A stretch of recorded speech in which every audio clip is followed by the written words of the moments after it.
Assalamualaikum warahmatullahi wabarakatuh. Perkenalkan, nama saya Abdul Jihad Damra, jurusan Sejarah Sosiologi NPM 2181000430085. Saya di sini ingin mempresentasikan tugas kelompok yang berjudul masuknya bangsa Arya ke India.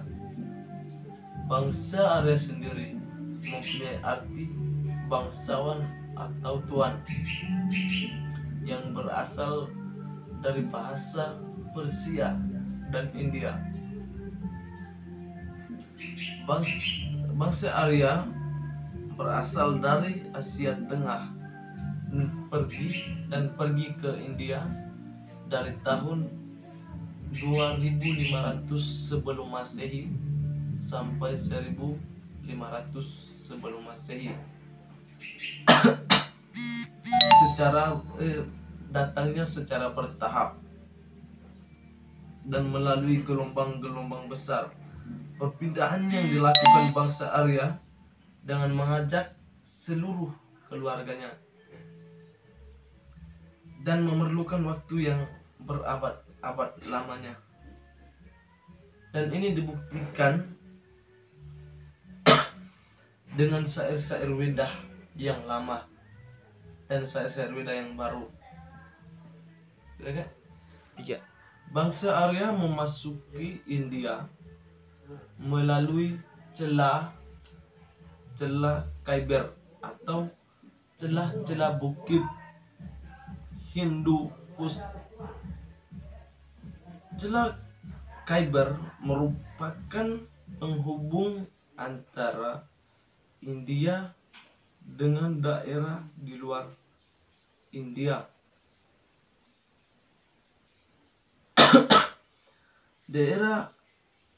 Daerah ini dikelilingi oleh pegunungan yang tinggi yang merupakan dinding yang sulit untuk dilewati oleh manusia. Orang-orang Arya pada awalnya tinggal di tanah-tanah di sekitar sungai Hulu Sindhu yang memiliki 5 anak sungai yang disebut Panjab, yang berarti tanah sungai 5. Setelah berhasil memasuki India, bangsa Arya menjumpai masyarakat yang sudah mempunyai kebudayaan yang tinggi dan terkenal yang disebut kebudayaan lembah Sungai Indus. Kebudayaan lembah Sungai Indus berpusat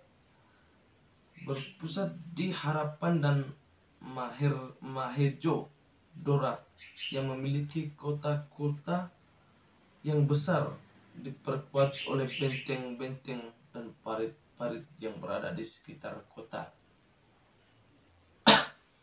Bangsa Arya melihat bahwa bangsa Davida adalah bangsa yang tidak pandai dalam hal-hal berperang, sehingga bangsa Davida dikalahkan oleh bangsa Arya dan menyebabkan terdesaknya bangsa Davida ke selatan.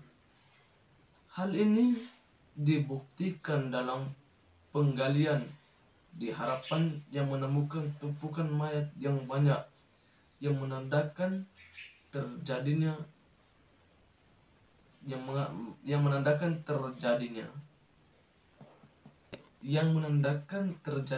peperangan dan ditaklukkannya bangsa Davida oleh bangsa Arya. Selain itu juga kerusakan yang dialami oleh kota Harapan yang diperkirakan akibat terjadinya peperangan. Bangsa Davida yang mendiami daerah barat India dan Pakistan sekarang telah terdesak ke selatan oleh kedatangan bangsa Arya yang kira-kira 1500 sebelum Masehi. Bangsa Arya melanjutkan penyerbuannya ke arah timur, yaitu Sungai Gangga. Hal ini dibuktikan dengan isi kitab Veda yang menjelaskan tempat-tempat di India Utara dan Barat. Bangsa Arya memiliki ciri-ciri fisik yang sangat bertentangan dengan bangsa Dravida. Mereka memiliki kulit yang cenderung putih, hidung mancung, rambut lurus, badan yang tidak terlalu tegap, dan bibir tipis. Bangsa Arya memiliki aturan pokok dalam sistem kemasyarakatan mereka, dikenal dengan istilah Varna atau sistem kasta. Hal tersebut sangatlah bertentangan dengan sistem sosial yang selama ini dikenal dalam peradaban bangsa Dravida.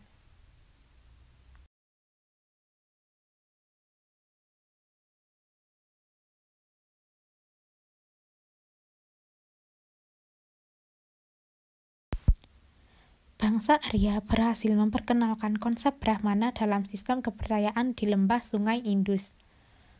Konsep ini berisi kepercayaan terhadap kekuatan roh yang diwujudkan dalam bentuk dewa-dewa yang tidak terpisahkan dalam kehidupan manusia di dunia. Dalam kepercayaan ini, sistem kasta sangat kental dipraktekkan, dibagi menjadi 4 tingkatan, yaitu kaum Brahmana yang diisi oleh para pendeta, kaum Ksatria yang diisi oleh raja dan para tentara, kaum Waisya yang diisi oleh para pedagang, dan kaum Sudra yang diisi oleh masyarakat biasa.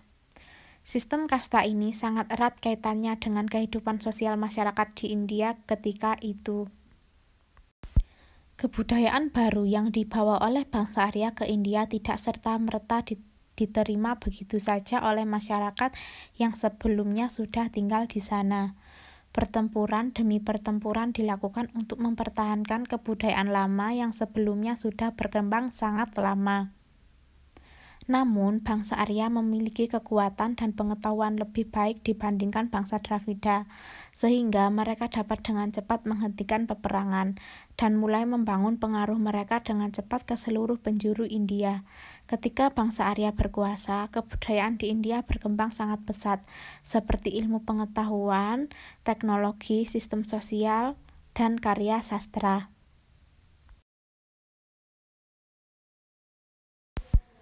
Pengaruh yang signifikan dari bangsa Arya yang selama ini banyak dikaji adalah munculnya banyak kerajaan bercorak Arya. Proses kultural yang berlangsung hingga abad ke-7 sebelum Masehi kemudian melahirkan sejarah politik bangsa India yang sangat panjang. Pada periode ini, sumber sejarah India semakin terang dengan berbagai informasi tertulis dari dalam India maupun dari catatan asing. Beberapa kerajaan penting pada masa awal perkembangan Arya adalah Gandhara, Kosala, Kasi, dan Magadha. Tetapi sampai sekarang hanya kerajaan-kerajaan yang mempunyai pengaruh besar saja yang dapat diakses dan dikaji. Hal ini karena terbatasnya sumber sejarah yang menerangkan perihal tersebut. Selain itu, kita tahu India mempunyai wilayah yang cukup luas dan tidak memungkinkan dikaji kerajaan-kerajaan yang tersebar seantero India. Dari sekian banyak kerajaan mungkin yang dapat diakses dan dikaji karena mempunyai peranan penting dalam perkembangan peradaban di India.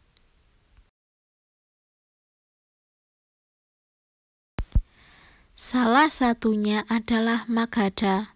Konon, pengembangan dan penyebaran agama Buddha juga terjadi di daerah Magadha, tepatnya di Benares. Meskipun agama Buddha belum sepenuhnya dikenal oleh masyarakat luas. Pada masa kerajaan Magadha terdapat beberapa dinasti yang bergiliran memegang tampuk kepemimpinan di India atau Magadha. Yang pertama yaitu dinasti Sisunaga, yang kedua dinasti Nanda, yang ketiga dinasti Maurya, yang keempat dinasti Sungga, dan yang terakhir yaitu dinasti Kanya. Assalamualaikum warahmatullahi wabarakatuh. Nama saya Dinda Novelia, NPM saya 21810043070. Orang-orang yang berbahasa Arya, yang berarti mulia, mempunyai bahasa yang masih sekeluarga dengan bahasa Slavia, Germania, Yunani, Romawi, dan bahasa-bahasa lainnya di Eropa. Begitu pula sekeluarga dengan beberapa bahasa Asia seperti bahasa Media, Persia, Kurdi, bahasa Hatti, dan sebagainya. Bahasa-bahasa tersebut termasuk dalam keluarga besar bahasa Indo-Jerman, yang merupakan bahasa yang dipergunakan di tanah Indus. Menurut penyelidikan yang didasarkan atas ilmu bahasa, bangsa-bangsa yang berbahasa Arya di India itu memiliki bahasa yang masuk keluarga bahasa besar yang disebut dengan Indo-Jerman. Kebudayaan bangsa Arya. Bangsa Arya datang dengan adat istiadat yang berlainan dengan penduduk setempat. Kemudian bangsa Arya memberi corak dan garis-garis besar untuk sejarah dan perkembangan-perkembangan di India selanjutnya. Setelah mempengaruhi sebagian besar dari sejarah di Asia Tenggara, bangsa Arya adalah bangsa yang setengah nomaden atau berpindah-pindah, sehingga kehidupannya berasal dari peternakan dan bukan dari pertanian, dan menganggap kuda dan lembu sebagai hewan yang penting. Kebudayaan bangsa Arya sebelum bercampur dengan bangsa Dravida sudah cukup tinggi, dibuktikan dengan mempunyai rumah dari kayu, bisa mengukir kayu, membuat kereta perang, membuat alat dari logam, menenun dan membuat barang-barang pecah belah. Sedangkan dalam kebudayaan rohani, bangsa Arya masih rendah tarafnya dibandingkan dengan bangsa Dravida. Kepercayaan dan kesusilaan yang masih rendah tarafnya, ilmu peperangan bangsa Arya lebih hebat daripada bangsa Dravida. Hal ini dibuktikan dengan berhasil dikalahkannya bangsa Dravida oleh bangsa Arya yang menyebabkan bangsa Dravida terdesak ke selatan.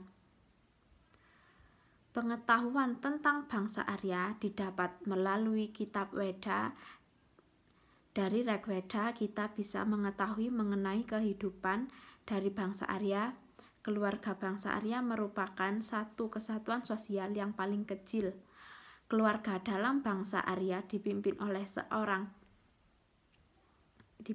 seorang ayah sebagai seorang kepala keluarga, tuan rumah dan pelindung istri serta anaknya.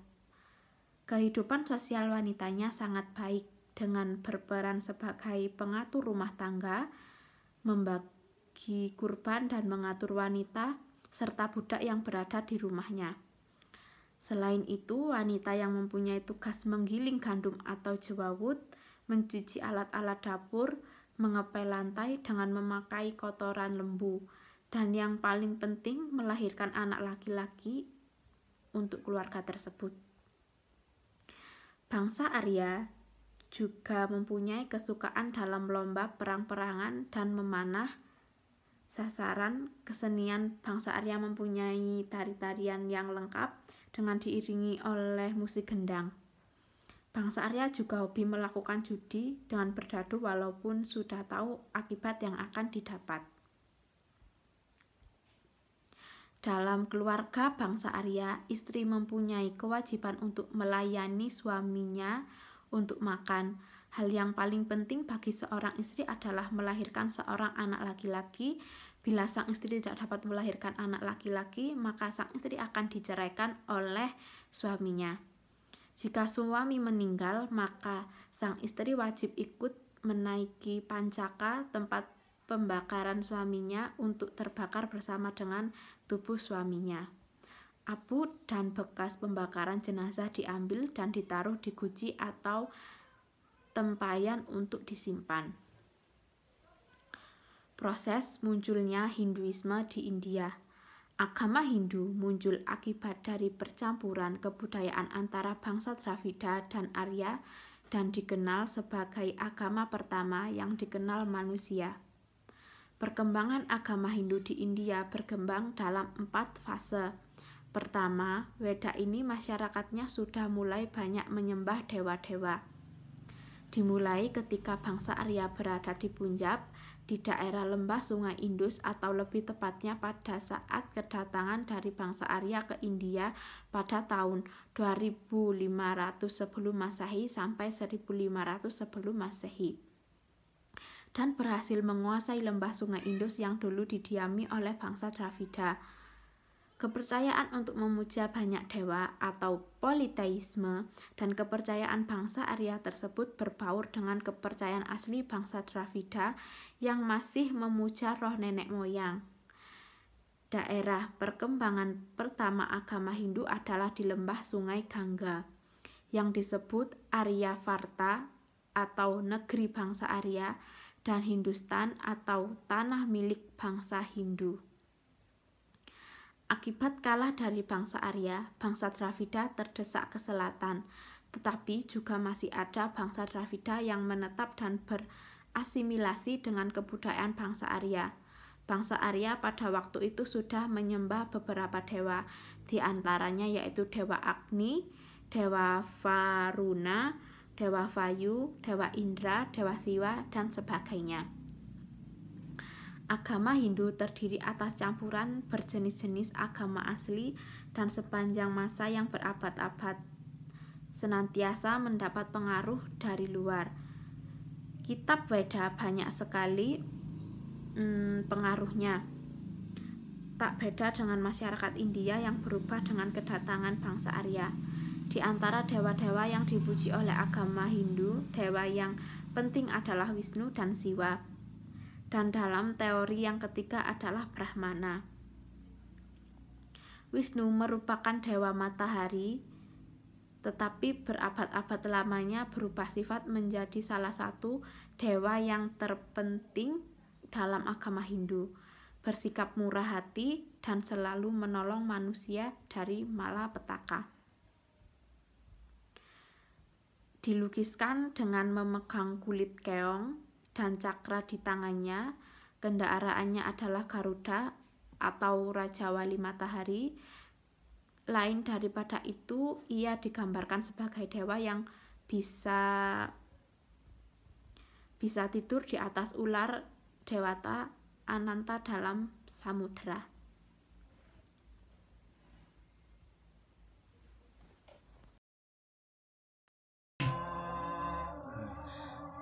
Perkenalkan, nama saya Arwin Budenongara, NPM akhir 041. Langsung saja saya akan membacakan poin C. Berikutnya, Siwa merupakan pencampuran yang ajaib dari berbagai dewa India kuno, yang sepanjang masa dan berabad-abad lamanya menjadi seorang dewa yang dahsyat. Seringkali dewa Siwa dihormati sebagai lambang berupa lingga, yaitu tujuk pendek yang dipuja seluruh rakyat India. Pada fase selanjutnya, yaitu Brahmana, masyarakatnya terbagi menjadi beberapa kelompok, yaitu Brahmana Ksatria, Waisya, dan Sudra.